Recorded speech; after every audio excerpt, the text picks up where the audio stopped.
সংলাপ প্ৰক্ষেপণ প্ৰতিযোগিতাত প্ৰক্ষেপণ কৰিবলৈ আগবাঢ়িছোঁ শ্ৰদ্ধা নাট্যকাৰ ৰাজীৱ গগৈদেৱৰ নাট্যৰূপ দিয়া বিভাণ্ডকৰ পণভঞ্জন ঋষসিংহ আখ্যান নাটভাগীৰ বিভাণ্ডক চৰিত্ৰটিৰ এটি সংলাপ। আচৰিত, অতি আচৰিত, এয়া কি কাৰ্য ঘটে মোৰ আশ্ৰমে। ভূমিষ্ঠ কৰি এক হৰিণীয়ে লাখে মানৱ শিশুক এৰি গুচি গৈছে স্বৰ্গধামে দিব্য নাৰী ৰূপে।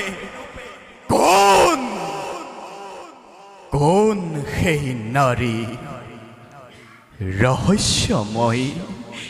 কেনেকৈ কেনেকৈ সম্ভৱ হ'ব পাৰে এনে আচৰিত ঘটনা?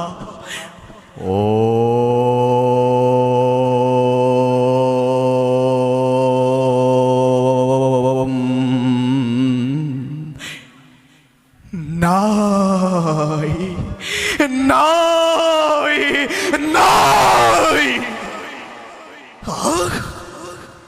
পাহৰিব খুজিলেও সৰোবৰৰ সেই ঘটনাক নিষ্ঠুৰ কালে ৰাখি গৈছে তাৰে জ্বলন্ত প্ৰমাণ এই শিশু ৰূপে ৰাখি।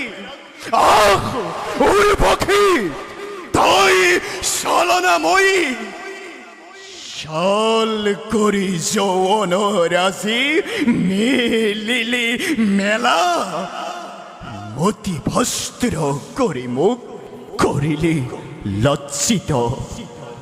আৰু আজি আপুনি বীৰ্যৰে প্ৰাণ পোৱা এই শিশুক হৰিণীৰ গৰ্ভেৰে ভূমিষ্ঠ কৰাই লৈ গলি সহচৰীক সাপৰ পৰা মুক্তি দিয়াই।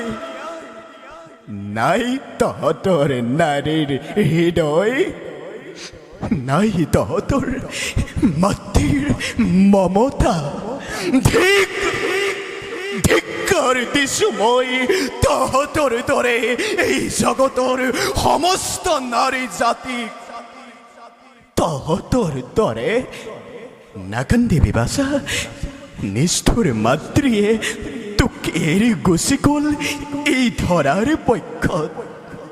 দুৰ্ভগীয়া তই, নাপালি স্নেহ তই এই জনমৰ পৰাই। নাই নাই, তই নহয় দুৰ্ভগীয়া, তই মোৰ সন্তান। মই তোক কৰিম পালন। হে জগতবাসী, পুত্ৰ কোলাত লৈ এই পিতৃয়ে আজি কৰিছোঁ পণ। ৰাখিম নিলগাই মোৰ পুত্ৰক এই নাৰী সমাজৰ পৰা। ৰাখিম নিলগাই মোৰ পুত্ৰক এই স্বাৰ্থপৰ লোক সমাজৰ পৰা। যি কাৰ্য মই নোৱাৰিলোঁ কৰিব সাধন, পুত্ৰৰ দ্বাৰাই সেই কাৰ্য মই কৰিম সাধন।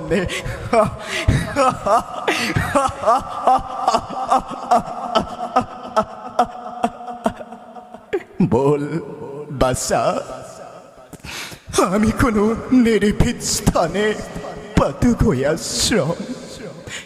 কৃষ্ণ। আজিৰ সংলাপ প্ৰক্ষেপণ প্ৰতিযোগিতাত মই প্ৰক্ষেপণ কৰিবলৈ লৈছোঁ যুৱ নাট্যকাৰ চন্দ্ৰমণি গগৈদেৱৰ নাট্যৰূপ শ্ৰীৰামৰ বৈকুণ্ঠ যাত্ৰা নাটভাগীৰ শূৰ্পণখা চৰিত্ৰৰ এটি সংলাপ।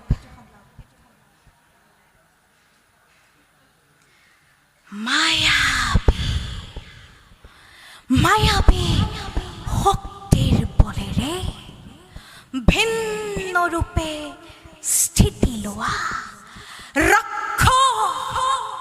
কুমাৰী, মোৰ নাম মানসী। ত্ৰৈলোক্যৰ সকলো সৌন্দৰ্যৰ সন্মিলিত ৰূপেৰে মই আছিলোঁ ত্ৰিভুৱন বিজয়ী দশা কাননৰ ভগ্নী। যদিও বা মই ৰক্ষকুলজ, তথাপিতো ব্ৰহ্মতেজ বিৰাজিত মোৰ শৰীৰত।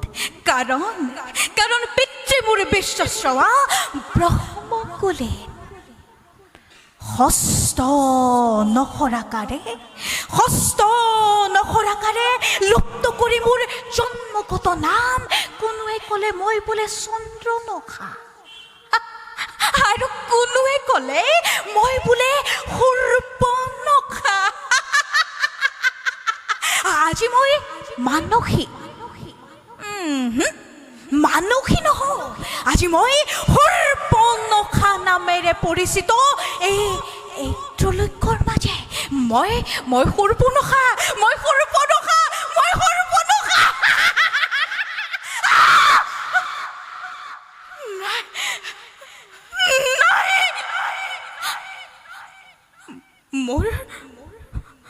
মোৰ ৰূপ যৌৱন আছিল সত্য প্ৰস্ফুটিত পদুমৰ দৰে, কিন্তু আজি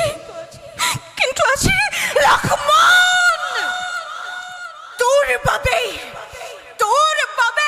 শেষ হৈ গ'ল মোৰ জীৱন যৌৱন।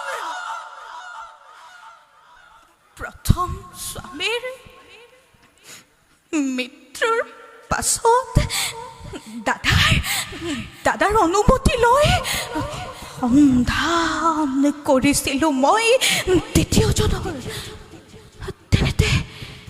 তেনেতে দেখা পাই শ্ৰীৰামচন্দ্ৰৰ মদন মোহন ৰূপ কামাতুৰা মন মোৰ শীতল কৰিবৰ বাবে ৰামক মই বিচাৰিছিলোঁ কাষত, আৰু দিছিলোঁ প্ৰেমৰ প্ৰস্তাৱ।